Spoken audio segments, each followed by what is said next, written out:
ગાંધીનગર નજીક આવેલા દહેગામના રાયપુર ગામમાં એક નાની બાળકીની હત્યાનો ગંભીર મામલો સામે આવ્યો છે।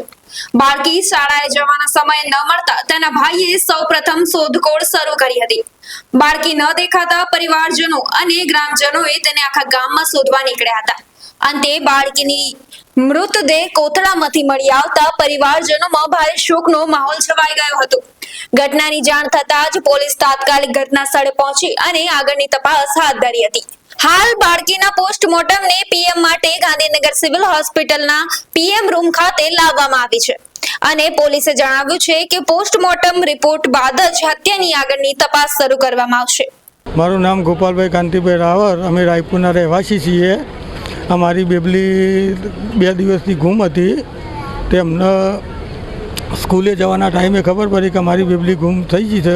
એનો નાનો ભાઈ ખોરવાથી ખબર પડી કે છોકરી ગાયબ થઈ ગઈ છે, એટલે અમે તપાસ કરી પણ ક્યાંય મળી નહીં। પણ બીજા દિવસે એના બોરીમાં લાશ મળી।